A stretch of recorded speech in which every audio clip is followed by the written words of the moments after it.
নমস্কার বন্ধুরা, আশা করি সবাই খুব ভালো আছেন। স্বাগত বেঙ্গলি ক্লাসিক্স বাই লিপিকথা চ্যানেলে। আজ শোনাবো নারায়ণ গঙ্গোপাধ্যায় রচিত গল্প লক্ষ্মীর পা। গল্প পাঠ ভালো লেগে থাকলে দয়া করে গল্পের শেষে একটি লাইক দিতে ভুলবেন না। আর যে সকল শ্রোতা বন্ধুরা এখনও চ্যানেলটিকে সাবস্ক্রাইব করেননি তাদের কাছে আমার একান্ত অনুরোধ রইল, দয়া করে চ্যানেলটি সাবস্ক্রাইব করে নেবেন। শুরু করছি গল্প লক্ষ্মীর পা। বাস যায় নতুন রাস্তা দিয়ে। স্টেশন থেকে বউকে নিয়ে খানিক হাঁটতে হলো বলাইকে। বলাইয়ের এক হাতে টিনের সুটকেস আর এক হাতে দড়ি বাঁধা বিছানাটা। বউয়ের হাতে ভারী পুটলি একটা, তাতেই হাঁপাচ্ছিল ছেলে মানুষ বউটি। একদম হাঁটতে পারো না হাগা? বউটির শ্যামবর্ণ মুখে লজ্জায় রং ফুটল। পারি তো। সে তো দেখতেই পাচ্ছি। বলাই হাসলো একটু। হাঁপাচ্ছ যে এর মধ্যেই। দাও পুটলিটা আমায় দাও। নেবে কি করে? দুটো হাতই তো তোমার জোড়া। বিছানাটা বগলে নেব এখন, ওটা দাও আমায়। বউটি ছেলে মানুষ হলেও দেখা গেল জেদ আছে তার। পুটলিটা কিছুতেই দিল না বলাইকে। অল্প অল্প হাঁপাতে হাঁপাতে হাঁসের মতো ছোট ছোট পা ফেলে এগিয়ে চলল পেছনে পেছনে। বলাই একবার মাথা নামিয়ে চেয়ে দেখল।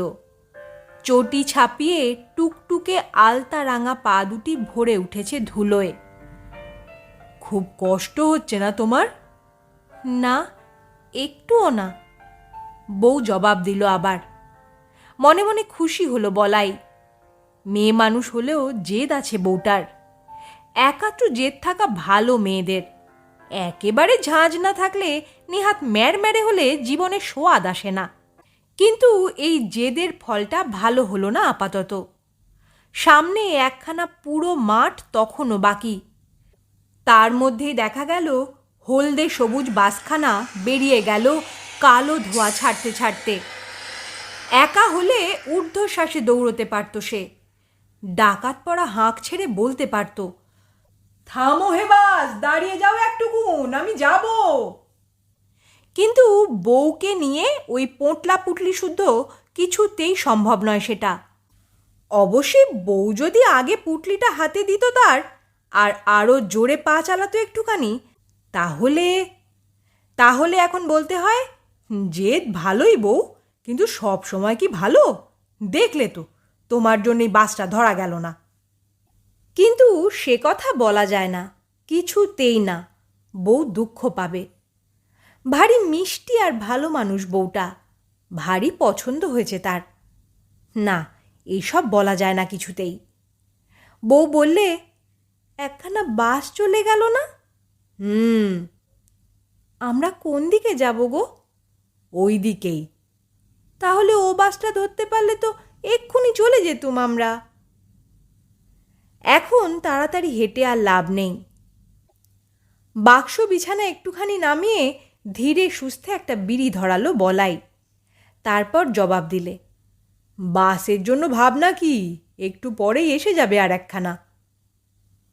একটু পরে নয়, অন্তত পাক্কা 1 ঘন্টা, বলাই জানে। কিন্তু সে কথা বললে বউ কষ্ট পাবে। হয়তো ডাগর ডাগর চোখে জল এসে যাবে। বলবে, আমি তাড়াতাড়ি চলতে পারিনি বলেই। চলায় মন্দা দেওয়ায় বউ যেন আরাম পেল একটু। বলাইয়ের চোখ আবার নেমে গেল আলতা রাঙা ছোট ছোট পা দুটির দিকে, ঠিক হাঁসের পায়ের মতো। না, সেটা ঠিক হলো না। হাঁসের পা ভালো নয় দেখতে। সেই যে লক্ষ্মী পুজোর সময় পা আঁকে, বউয়ের পাও পিটুলি গোলায় ডুবিয়ে ওকে উঠোন দাওয়ায় হাঁটালে ঠিক সেই রকম ছাপ পড়বে হয়তো। কিন্তু এখন গোড়ালি পর্যন্ত রাঙা ধুলোয় ভর্তি। সবুজ চটিটারও রং বদলে গেছে। বলাই ভাবল, স্টেশনে একখানা ডুলি পালকি কিংবা নিদেন পক্ষে একটা গরুর গাড়ি থাকলেও এই পথটুকু সে বউকে হাঁটতে দিত না। বড় রাস্তার পাশে নয়াঞ্জলিতে লক লক করছে কলমি শাক। দুটো একটা শালুক ফুটেছে এখানে ওখানে। তার ভেতরে সোনালি রোদ্দুরে পাখা কাঁপিয়ে কাঁপিয়ে উঠছিল ফড়িংয়ের ঝাঁক, একটা পানকৌড়ি ভাসছিল। নয়াঞ্জলি পেরুবার জন্য দুজনে বাঁশের সাঁকোতে উঠতেই টুপ করে ডুব দিলে পানকৌড়ি। ডুব সাঁতার কেটে কলমি আর শালুক পাতার তলা দিয়ে কত দূর গিয়ে গলা তুলল। বউ সাঁকোটার উপর দাঁড়িয়ে দাঁড়িয়ে দেখল তা, একটুখানি হাসল। তারপরে, পানকৌড়ির ছড়া জানো? বলাই দুষ্টুমি করে বললে, জানি নে, তুমিই বলো। পানকৌড়ি পানকৌড়ি ডাঙায় ওঠো সে, তোমার শাশুড়ি বলে গেছে বেগুন কোটো সে। ছড়াটা শেষ করবার আগেই বাকিটুকু ধরে দিলে বলাই। বেগুন হলো চাকা চাকা, বউ হবে খাঁদা নাকা। সাঁকোটা পেরিয়ে দুজনে এধারের রাস্তায় পৌঁছেছে তখন। বলাই সুটকেস আর বিছানা বড় একটা শিশু গাছের ঘন ছাওয়ার নিচে নামিয়েই বউয়ের নাকটা ধরে নেড়ে দিলে একটু। তাই বলে আমার বউয়ের নাক মোটেই খাদা নয়, যেমন ছোট তেমনি টিকলো, ঠিক যেন সিঙাড়া ফল একটা। ছোট বউটি লজ্জায় শিউরে এতটুকু হয়ে গেল একেবারে। এই এই, কি হচ্ছে রাস্তার ধারে? রাস্তার ধারে বলেই তো ওইটুকুতেই থামতে হলো, নইলে।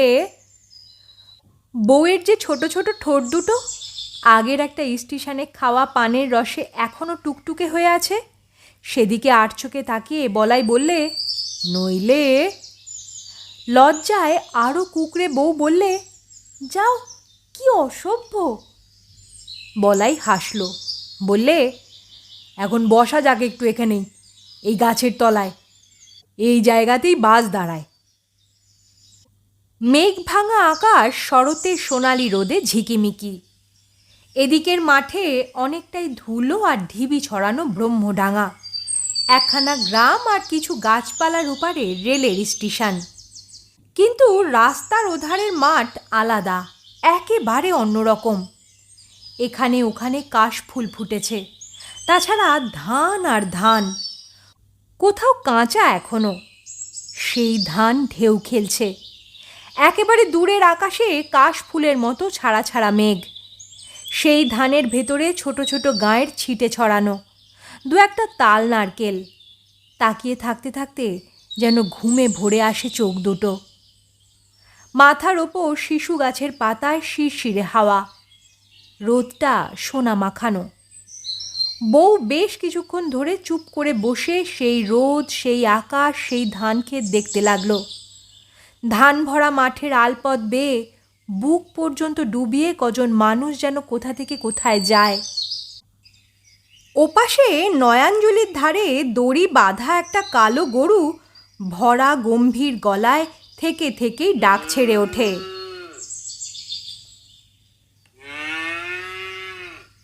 দূরে বাছুরের কচি গলা সাড়া দিয়ে ওঠে সেই ডাকের সঙ্গে সঙ্গে। সেও বাধা আছে কোথাও, আসতে পারছে না।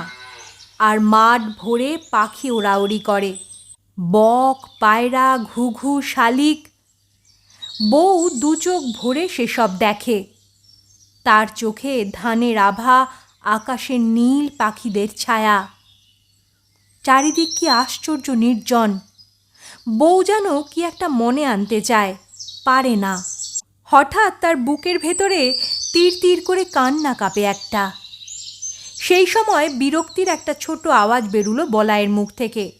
বউ চমকে তাকালো স্বামীর দিকে। ধুর তোর, কতক্ষণ এই গাছতলায় হাপিত্তিস করে বসে থাকতে হবে কে জানে। বউ আশ্চর্য হলো সে কথা শুনে। কেন, তুমি যে বলেছিলে বাস এখানে ঘন ঘন আসে। বলাই সামলে নিলে সঙ্গে সঙ্গে। তাই তো আসবার কথা, কিন্তু এ তো পাড়া গায়ের ব্যাপার। এ তোমার রানীগঞ্জ নয়, কিংবা কাজরা কলিয়ারি মোড়ও নয় যে সর্দারজিরা একেবারে টাইম বেঁধে বাস নিয়ে আসবে। তা আসুক না যখন খুশি। বউ শান্ত ঠান্ডা গলায় বললে, আমার খুব ভালো লাগছে এখানে বসে থাকতে। রানীগঞ্জে তো খালি কালো মাটি আর কয়লার ধুলো।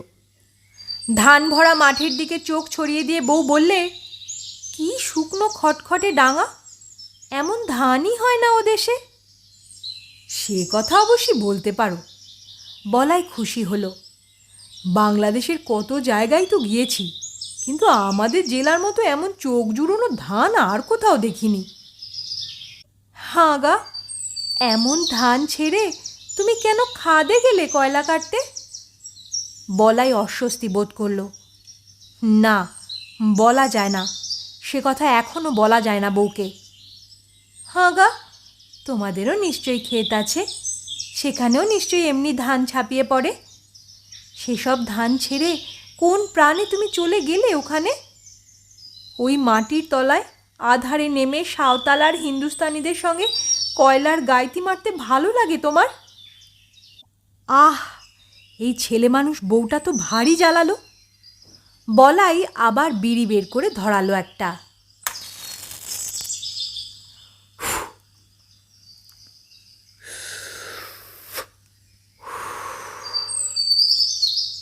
আমার যদি এমন দেশ থাকতো, এত ধান থাকতো, আমি কোথাও যেতুম না। মাঠ ভরা ধান থাকলেই যে চাষ আর ভোগে লাগে না, এই সোজা কথাটা বলতে গিয়েও ঘুরিয়ে নিলে বলাই। কয়লার দেশের মেয়ে হয়ে কয়লার নিন্দে করছো বউ? কোন দুঃখে কয়লার দেশের মেয়ে হতে যাব? বউ একবার মাথা ঝাঁকালো। একটা ছোট্ট রূপোর ফুল ঝিকমিক করে উঠল সিঙাড়া ফলের মতো টিকলো নাকটিতে। আমাদের দেশ তো ছিল সেই মেদিনীপুর। সেই কবে একবার সাগর থেকে খুব বান এসেছিল না, আমার বাবা সে সময় বাপ মা ভাই বোন সব হারিয়ে চলে এলো এই কয়লার দেশে দোকান দিলে। নইলে তো কেবল সাগরের বানই মানুষকে ঘরছাড়া করে না, আরও অনেক চোরা বান আছে যা একটু একটু করে পায়ের তলার মাটি কেড়ে নেয়। কিন্তু ছেলে মানুষ বউকে সেসব বলে ভয় পাইয়ে লাভ নেই। এখনো 16 পেরোয়নি ওর বয়স, ওর পায়ে বেশি কাঁটা ফোটেনি। পিটুলি গোলায় পা ডুবিয়ে ঘরের দাওয়ায় হাঁটতে বললে ঠিক ছাপ পড়ে যাবে আলপনার লক্ষ্মীর পায়ের মতো। ওর চোখে এখনো ধানের রং, নীল নীল আকাশের ছায়া। ওর চোখের কালো কালো তারায় পাখিদের ডানা কেঁপে চলেছে। বলাই একটু অন্যমনস্ক হয়ে গিয়েছিল, চমক ভাঙল বউয়ের কথায়। ওটা কি পাখি গো? ওটা ওটা তো বক। খুব হয়েছে মশাই, বক আর চেনাতে হবে না আমাকে। ওই ওই যে ওটা, ওই উড়ল, কালো মতন দেখতে, কিন্তু কি সুন্দর রং ওর গলায়, বুকে। ও, ওটা নীলকণ্ঠ। নীলকণ্ঠ? বাহ, কি মিষ্টি নাম! আমি কখনো দেখিনি এর আগে। কলিয়ারির বাজারে আর নীলকণ্ঠ কোথা থেকে আসবে? বলাই তাচ্ছিল্যের ভঙ্গিতে বলল। আমাদের এদেশে তো কত আসে, চাও তো কালই গুলতি দিয়ে মেরে দেবো একটা। ভয়ের ছায়া কেঁপে উঠল বউয়ের ডাগর ডাগর চোখে।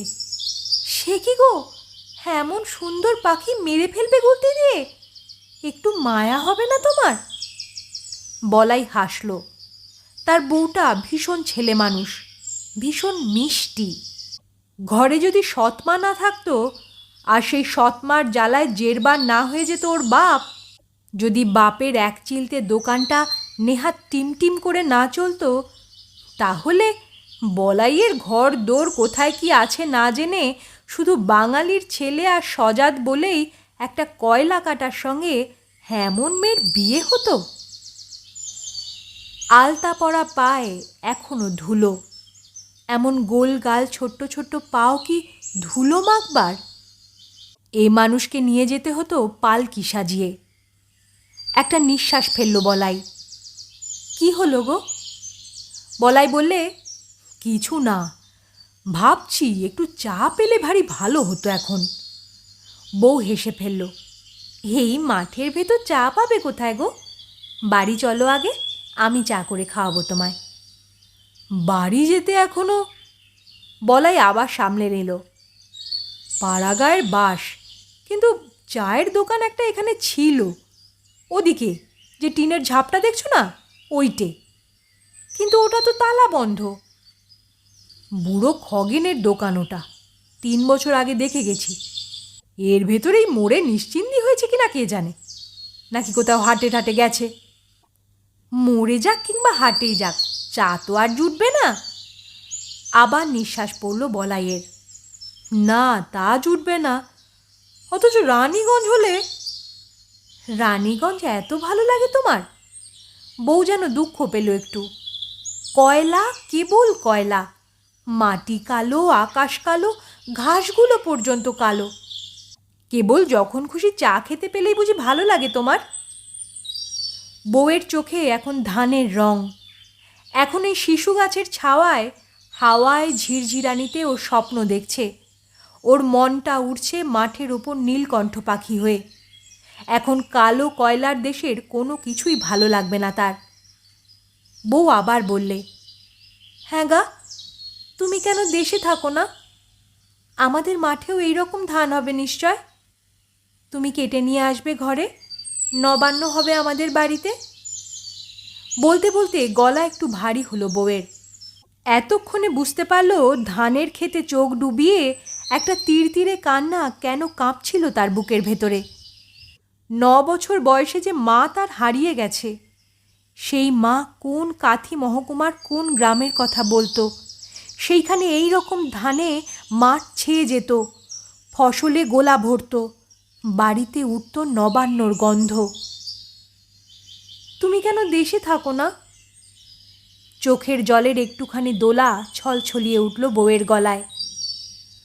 পুরুষ মানুষকে 10 দিক ঘুরে দেখতে হয়। এড়িয়ে যাওয়া জবাব দিলে বলাই। তুমি কয়লা কাটো, আমার একদম ভালো লাগে না। কেন বউ?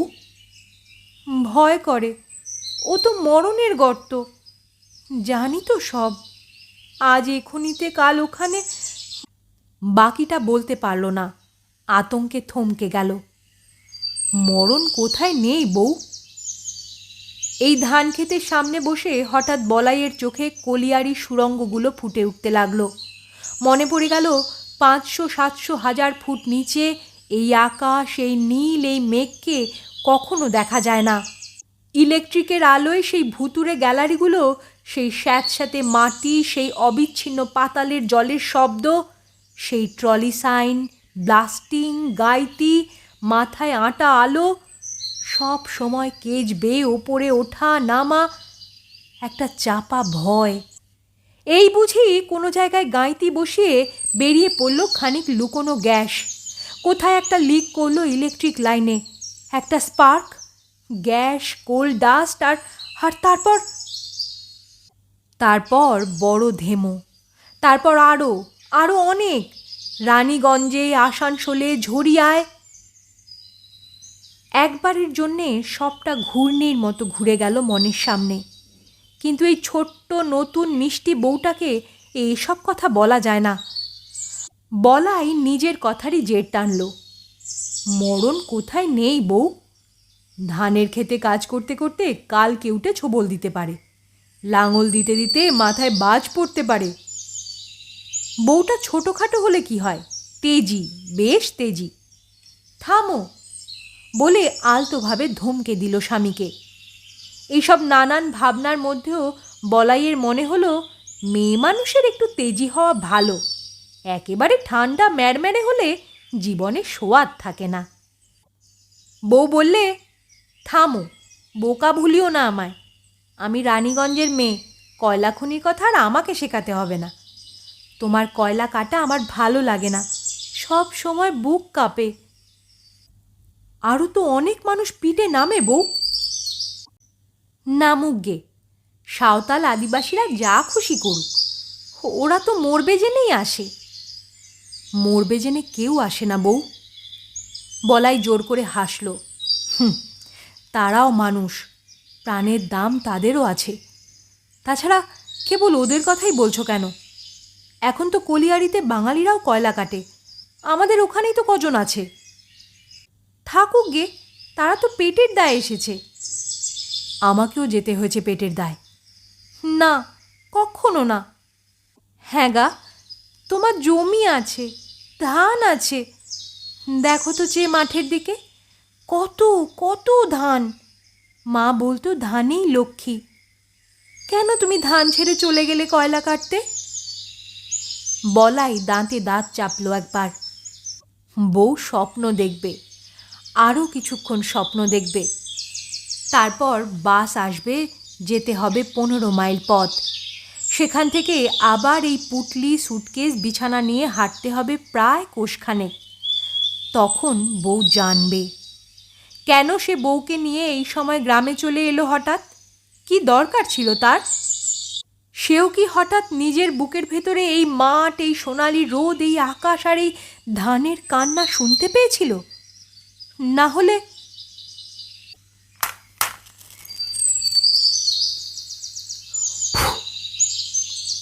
আবার একটা বিড়ি ধরালো বলাই। পরপর বেশ কটা টেনে গলা জ্বলছিল, মুখ তেতো হয়ে গিয়েছিল তার, কিন্তু একটা বিড়ি না ধরিয়ে কোনো কথা খুঁজে পাচ্ছিল না সে। বউ, কয়লার কাজে রোজগার অনেক বেশি, ছাই, নগদ টাকা। বউটা ছোট আর ভালো মানুষ হলেও বেশ তেজি। টিকালো সিঙাড়া ফলের নাকটা ঘুরিয়ে একটা ঝামটা দিলে বলাইকে। রূপোর ফুলটা চিকমিক করে উঠল আবার। নগদ টাকার গল্প আমার কাছে করো না, পুরো টাকা লিখিয়ে নিয়ে অর্ধেক মজুরি দেয় ওরা। বলাই চমকালো একটু। কোথায় পাও এসব খবর? আমি সব জানি। মেয়ে মানুষের যেরকম ঝাঁঝ থাকলে জীবনে বেশ একটা সোয়াদ আসে, তেমনিভাবে বউ ঝাঁঝালো হয়ে উঠল। 6 মাস কাজ করিয়েই কোম্পানি ছাড়িয়ে দেয় কিছুদিনের জন্যে, নইলে মজুরের নামে কোম্পানিকে টাকা জমা রাখতে হয়। আইনে সেসব করবার কথা আছে। বউ, তুমি কি কলিয়ারি সবাই টবাই বক্তৃতা শুনতে যাও নাকি? একটু হাসলো বলাই, মুখে যে খই ফুটছে। বক্তৃতা শুনতে হবে কেন এর জন্যে? কে না জানে এসব। বলাই আরও বিব্রত হলো। বউ যতটুকু জানে তার চাইতে আরও অনেক বেশি সে জানে, তাকে জানতে হয়েছে। কিন্তু এসব কথা কেন এখন? তার ভালো লাগছে না, একেবারে না। বলাই কথার মোড় ঘুরিয়ে দিতে চাইল। আচ্ছা বউ, খাদে নেমেছো কোনো দিন? না, মেয়ে ছেলেকে নামতে দেয় না। দেয়, কেউ বেড়াতে চাইলে, দেখতে চাইলে নামতে দেয়। তুমি একদিন নামবে আমার সঙ্গে? চানকের ওই পাতাল মুখো হাঁ দেখলেই আমার ভয় করে। ভয়ের কিছু নেই বউ, খাঁচা বেয়ে নেমে যাচ্ছে ঝাঁ ঝাঁ করে, মনে হবে একটা মস্ত ইদারা, তার গায়ে চিকচিকে জলের ধারা, অন্ধকার, নামতে নামতে হঠাৎ মাটি। তারপরেই আলাদিনের গল্প শুনেছ তো? ঠিক তেমনি দেখতে পাবে তখন। ট্রলির লাইন, ইলেকট্রিকের আলো, গ্যালারির পর গ্যালারি, মানে কয়লা কাটার সুড়ঙ্গ। ঠিক সুড়ঙ্গ না, যেন লম্বা লম্বা বারান্দা সব, কলে করে হাওয়া টেনে ছড়িয়ে দিয়েছে চারিদিকে। বুঝতেই পারবে না মাটির তলায়, এত তলায় চলে এসেছো তুমি। তুমি যেন রাতের বেলা মস্ত একটা বাড়ির ভেতর দিয়ে। আরও ভালো করে বউকে বোঝাবার ইচ্ছে ছিল বলাইয়ের। বেশ একটা রূপকথার আমেজ তৈরি করবার তালে ছিল সে। কিন্তু ছোট্ট বউটা নাকের রূপোর ফুল ঝিলিক দিয়ে আবার ধমক দিলে একটা। তুমি থামো দেখিনি, ওসব গল্প ঢের শুনেছি আমি। বউটা এরপরে মধ্যে মধ্যে বেশ ঝগড়া করবে মনে হলো বলাইয়ের। পানে রাঙা পাতলা ঠোঁট দুটো টুকটুক করছে, যেন পাকা লঙ্কা। যেমন ঝাঁজ তেমনি সোয়াদ। সব ভুলে গিয়ে লোভীর মতো বউয়ের দিকে চেয়ে রইল বলাই। যদি সৎমাটা খান্ডার না হতো, যদি ওর বাপের দোকানটা টিমটিম করে না চলতো, যদি ওর বাপ একেবারে নিপাট ভালো মানুষ না হতো, তাহলে কি আর। বউ, কয়লার দেশে থাকতে তোমার ভালো লাগে না? না, না, এক্কেবারে না। বউয়ের চোখ আবার মাঠের দিকে। ধান, যত দূর চোখ যায় ধান। শরতের সোনা রং রোদ্দুর লহরে লহরে খেলে যাচ্ছে তার উপর দিয়ে। কয়েকটা গাঁয়ের ছোট ছোট ছোপ লেগেছে এখানে ওখানে, ছাড়া ছাড়া দু একটা গাছ। অনেক দূরের তাল নারকেলের আগাগুলো আকাশের সাদা মেঘ ছয়ে ছয়ে। ঘুঘু উড়ছে, পায়রা উড়ে যাচ্ছে, বুকে গলায় রঙের ঝলক উড়িয়ে ওড়াউড়ি করছে নীলকণ্ঠ। 3টে শালিক কি যেন খুঁজতে এসেছে বাস রাস্তার ধারে। তাদের দুজনের মধ্যে আবার ঝগড়াও হয়ে গেল। হাওয়া, কি হাওয়া! বউ ডুবে গেছে তার ভেতর, চোখে ধানের রং, নীলকণ্ঠের রং। কোত্থেকে হলুদ পাখার কালো ছিট দেয়া প্রজাপতি উড়ে এলো একটা, বসল বউয়ের ডুরে শাড়ির ওপরে। বউ? হ্যাঁ, একটা প্রজাপতি এসে বসেছে তোমার কাঁধে। চিনতে পেরেছে নতুন বউ বলে। বউ জবাব দিল না। মিষ্টি, ভীষণ মিষ্টি করে হাসল, চোখ দুটো যেন ঘুমে জড়ানো। হঠাৎ ভারী কষ্ট হলো বলাইয়ের, কেমন চিনচিন করতে লাগলো বুকের ভেতরে। একটা নিঃশ্বাস বেরিয়ে এলো। বউ, ফিরে গিয়ে তোমার সঙ্গে কুলি ধাওড়ায়। অন্যমনস্ক হয়ে বউ বললে, যাব না, আমি ফিরে যাব না। কিছু না, কিছু না, কেবল কথার কথা। না ভেবেই বউ বলেছে, চোখে এখন ঘোর লেগেছে তার, বলেছে সেই জন্যেই। কিন্তু চিনচিনে ব্যথাটা একটা দমকা কান্নার মতো ফেটে পড়তে চাইল তার। আমি জানি বউ, তোমার ছোট ছোট পা দুটো ঠিক লক্ষ্মীর মতো। পিটুলি গোলায় ডুবিয়ে দাওয়ার উঠোনের মধ্যে দিয়ে তোমায় হাঁটালে ঠিক আলপনার লক্ষ্মীর পায়ের মতো দেখাবে। কিন্তু টুকটুকে ঠোঁটের সোনা বউ আমার, লক্ষ্মী আমার, আমি কোথায় বসতে দেব তোমায়? কোথায় পাতব তোমার জন্য আসন? কোথা থেকে আনবো ধানের ছড়া? কেমন করে আনবো নবান্নের গন্ধ? ওই যে দূরের আকাশটা, নীল নীল আকাশটা, টুকরো টুকরো সাদা মেঘ নিয়ে মাটি ছুঁয়েছে, অথচ ও আকাশ কোনো দিন মাটি ছোঁয় না। তেমনি করে এই ধান, এত ধান। বলাইয়ের কাছে চিরকালটা ব্যাভ্রম জাগায়, কিন্তু কোনো দিন ছোঁয়া যায় না। গুলতি খেয়ে নীলকণ্ঠ পাখি কেমন করে ঘুরতে ঘুরতে পড়ে, বউ তো তা এখনো দেখেনি। দূরে বাসের শব্দ, রাস্তার বাঁকে হলদে সবুজ রঙের বাস আসছে একটা। বাসে ভিড় ছিল। বউকে কোনো মতে বসতে দিয়ে বেশ খানিকটা দাঁড়িয়ে থাকতে হলো বলাইকে। যখন একটু ফাঁকা হলো, তখন নামবার সময় হয়ে এসেছে প্রায়। বাস থেকে নেমে কটা দোকান পসার পার হয়ে সেই ধানক্ষেত, আলের পথ, এই পথ বেয়ে ক্রোশটা খেটে বাড়ি পৌঁছতে হবে। বলাই আর ভুল করল না এবার। বাক্স আর বিছানাটা একসঙ্গে করে বললে, ধরো দেখিনি, একটু তুলে দাও আমার মাথায়। বউ অবাক হয়ে গালে হাত ছোয়ালো। বলো কি গো, একেবারে কুলির মতো মাথায় নিয়ে? গায়ে এসে গিয়েছি না, এখানে আমি চাষির ছেলে। বলতে বলাইয়ের মনটা কেমন সুখে আর অহংকারে ভরে উঠল। এখন এখানে আমি চাষির ছেলে গো বউ। আমার বাপ ঠাকুরদা চিরকাল এমনি মাথায় করে বোঝা বয়েছে। দাও এবার পুটলিটা আমায়, একটা হাত তো খালি রয়েছে। বউ দিতে চায়নি, কিন্তু আর প্রশ্রয় দেওয়া যায় না। মেয়ে মানুষের একটু আধটু জেদ থাকা ভালো, কিন্তু বেশি থাকা ভালো না, তাহলে শাসন করতে হয়। বলাই প্রায় কেড়েই নিল পুটলিটা। তোমার ভারী কষ্ট হবে গো। কিচ্ছু না, কিচ্ছু না, এর 4 গুণ বইতে পারি আমি। তুমি এখন চলো দেখিনি, বেলা পড়ে এলো। সামনে এখনো 1 কোষ রাস্তা। কিন্তু 1 কোষ রাস্তা হাঁটতে পারবে তুমি? আলতারাঙা ছোট ছোট পায়ের দিকে তাকিয়ে বলাইয়ের নিঃশ্বাস পড়ল। হাঁটতে পারবে তুমি? খুব পারবো, মাথা ঝাঁকিয়ে জবাব দিলে বউ। না পারলেই বা উপায় কি? দুলি পালকি তো নেই যে সোনা বউকে রানীর মতো বসিয়ে নিয়ে যাবে তাতে।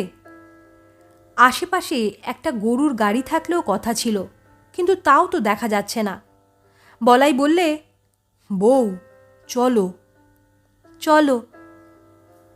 ছোট ছোট পা ফেলে হাঁসের মতো ভঙ্গিতে বউ সঙ্গে চলতে লাগলো।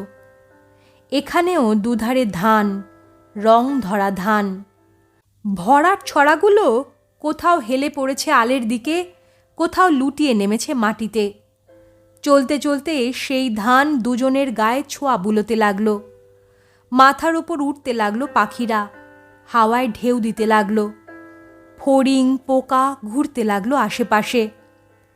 আকাশে বেলা নিবু নিবু, এদিকটা রাঙা, ওদিকটা কালচে হয়ে এসেছে। মাঠ থেকে মাটি আর ধানের সঙ্গে বেলা শীষের গন্ধ, কোথা থেকে একটা বুনো ফুলের গন্ধ। ফুলটা বলাইয়ের খুব চেনা, অথচ এখনই আর নামটা মনে করতে পারল না সে। চলতে চলতে একটা অদ্ভুত অসম্ভব স্বপ্ন ঘনিয়ে আসতে লাগলো বলাইয়ের চোখে। কয়লা খনির পাতালে নেমে যেমন আলাদিনের জগৎটা হঠাৎ ঝলমলিয়ে ওঠে, তেমনি করে এখানেও কি কিছু ঘটতে পারে না? গিয়ে কি চোখে পড়তে পারে না বুড়ো বাপটা আর ক্ষেত মজুর নয়? যে চোখে ছানি পড়েছিল সেটা সেরে গেছে। মাকে আর পরের বাড়ি চাল কুটে গেড়ি গুগলি কুড়িয়ে পেটের ভাত জোটাতে হয় না। ঠাকুরদার আমলের মতো আবার 9-10 বিঘে ধানি জমি হয়েছে তাদের। যে মড়াই কবে ভেঙে পচে মাটিতে হারিয়ে গিয়েছিল, সেখানে ধানে ভরা নতুন মড়াই ঝকমক করছে। ভাঙা খোড়ো চালের জায়গায় উঠেছে টিন কিংবা রাঙা টালির ঘর। মা বলছে, নতুন বউ এলো ঘরে, এবার নবান্নে লক্ষ্মী নেমে এলো নিজে থেকে। সব হতে পারে, কেউ বলতে পারে না কি হতে পারে। এবার স্বপ্ন দেখার পালা বলাইয়ের। শেষ বেলার রোদে পাখায় রোদ জড়ানো উড়ে যাওয়া বকের দলের মতো বলাইয়ের স্বপ্নরাও ধানের গন্ধে, ধানের ছোঁয়ায় এক আকাশ ছাড়িয়ে আর এক আকাশের দিকে উড়ে চলল। বউ ছোট্ট একটি হাঁসের মতো চলতে থাকলো তার সঙ্গে সঙ্গে, যেন লক্ষ্মীর রাঙা পা পড়তে লাগলো আলের ওপর লুটিয়ে যাওয়া ধানের শীষে। শেষ হলো গল্প। গল্প পাঠ ভালো লেগে থাকলে দয়া করে চ্যানেলটি সাবস্ক্রাইব করে নেবেন, আর বেল বাটনটি প্রেস করলে আমার পরবর্তী গল্পের নোটিফিকেশন আপনারা পেয়ে যাবেন। সবাই খুব ভালো থাকবেন, সুস্থ থাকবেন। অনেক ধন্যবাদ।